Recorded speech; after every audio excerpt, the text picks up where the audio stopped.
Oke, assalamualaikum. Kembali lagi di channel ini. Nah, kali ini Triswaka kembali manggung setelah kemarin ada sedikit masalah, dan dia di sini terlihat tidak menyanyikan lagu orang lain ataupun mengcover lagu, tapi dia menyanyikan lagu ciptaannya sendiri, Jaga Dia Untukku Triswaka live, yang dinyanyikan katanya untuk ibu dalam thumbnailnya.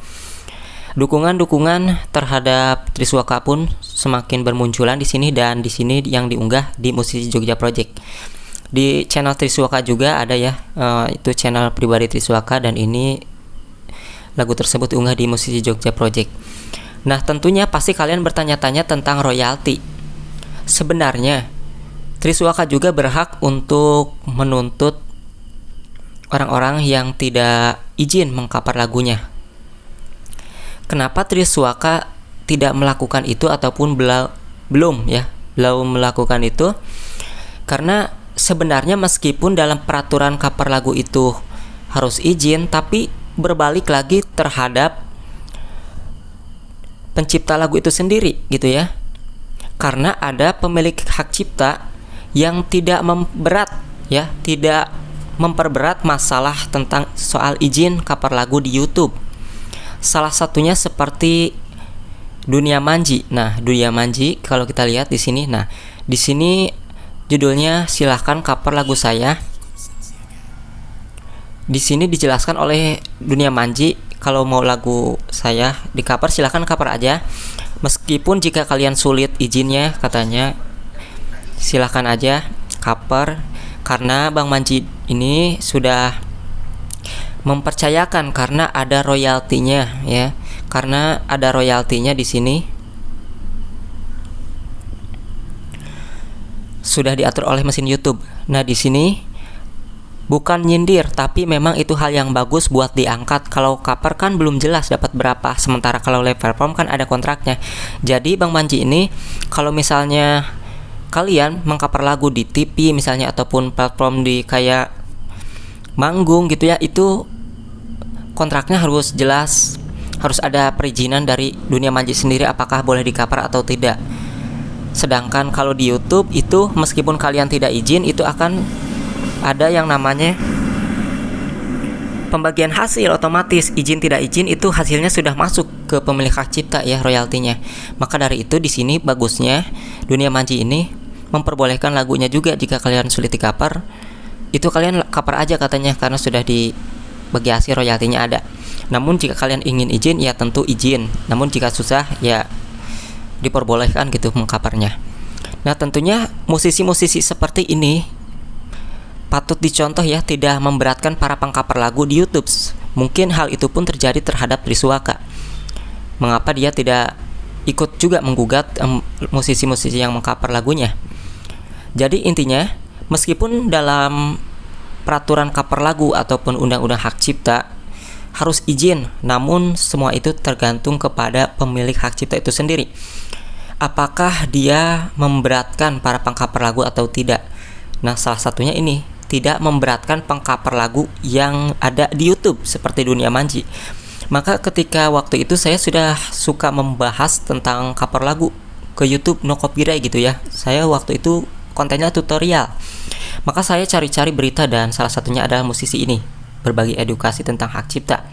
Maka dari itu saya lebih memilih musisi-musisi yang tidak memberatkan pengcovernya, karena saya lebih suka mendengarkan lagu-lagu yang tidak menyulitkan orang lah untuk di cover ya. Karena ada musisi-musisi yang benar-benar copyright banget, lagu copyright banget ya. Musisi copyright itu artinya tidak bisa di cover sama sekali, susah untuk di cover sama sekali, sehingga jika kita mengcovernya itu bisa ada tuntutan tersendiri. Jadi kalian harus tahu, ada lagu yang bisa di cover dan ada yang lagu yang tidak bisa di cover meskipun izin gitu ya. Ada lagu yang bisa di cover harus izin dulu, ada lagu yang tidak bisa di cover sama sekali, itu disebut musisi copyright. Artinya musisi yang benar-benar lagunya tidak bisa dinyanyikan oleh orang lain untuk diambil pendapatannya, seperti itu. Jadi semuanya intinya kesimpulannya adalah, meskipun peraturan cover lagu itu harus izin dulu, tapi intinya kita harus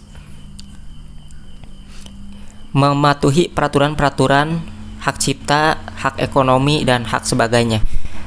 hak cipta itu seperti kita misalnya mencantumkan link di deskripsinya, lagu originalnya seperti apa, biar orang tahu itu pemilik aslinya, dan juga siapa penciptanya, siapa penulis lirik, dan juga bagaimana lagu itu sampai booming nanti akan ketahuan, karena banyak orang-orang yang cover lagu karena lagu tersebut itu viral, jadi kita juga kebawa viral gitu ya.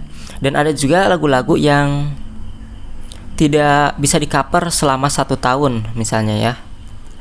Hal itu tergantung kepada musisinya. Nah, Bang Dunia Manji pernah mengatakan kalau dirinya ini menciptakan lagu lalu dinyanyikan oleh Judika Putus Atau Terus. Meskipun Dunia Manji, Bang Manji ini penciptanya, dia tidak bisa menyanyikan lagu itu, mengcovernya selama 1 tahun. Kenapa? Karena itu dia peraturannya seperti itu. Meskipun dia penciptanya, dia tidak bisa menyanyikan lagu itu selama setahun. Setelah setahun baru deh ya bisa di cover. Nah, tergantung dari musisinya itu sendiri mengaturnya bagaimana. Jadi jangan sampai kita salah paham dalam hal ini, hanya karena boleh izin lalu kita izin, padahal tidak semua lagu ketika rilis itu langsung bisa kita nyanyikan. Itu ada peraturan tersendiri, maka dari itu harus ada perizinan itu ya, seperti itu. Jadi misalnya kita izin diperbolehkan atau tidak. Jika tidak diperbolehkan berarti ada hal yang memang lagu tersebut baru dirilis, belum boleh di cover gitu kan. Nanti di situ ada pengertiannya seperti apa. Nah, jadi sekarang kita harus belajar tentang cover lagu itu seperti apa. Di edukasi Dunia Manji ini dia menjelaskan tentang cover lagu, bahkan Ariel Noah pun di sini membahas tentang cover lagu. Dan setelah kita izin, itu biasanya mengcover lagu jika dimonetisasi di YouTube untuk mendapatkan penghasilan dari iklannya, itu ada yang bisa masuk ke pemilik hak ciptanya semua, ada juga yang bisa dibagi hasil, dan kita harus terima itu ya. Dan kita lihat dari link deskripsi. Nah, di sini ini lengkap sekali. Entah ini bagaimana cara izinnya, mungkin DM atau gimana ya, saya juga lupa. Biasanya kalau misalnya lagu yang bisa di cover itu suka ada yang namanya email di bawahnya ya, kontak untuk bisnis ataupun seperti apa. Nah, jadi intinya ketika kata Ariel Noah ya, ketika kita sudah izin cover bukan berarti penghasilannya itu kita dapat semua, enggak gitu, harus ada bagi hasil. Itu namanya bagi royalti, sudah hak ekonomi. Hak ekonomi itu adalah pembagian royaltinya. Lalu untuk hak yang lainnya itu seperti mencantumkan siapa pemilik lagunya, siapa penyanyinya ya, link originalnya di mana, itu harus dimasukin di deskripsi untuk menghargai musisi tersebut. Nah, jadi itu ya pembahasan mengenai lagu-lagu, kenapa ada yang menuntut dan juga ada yang tidak. Hal itu tergantung kepada kembali terhadap pemilik hak cipta itu sendiri. Oke?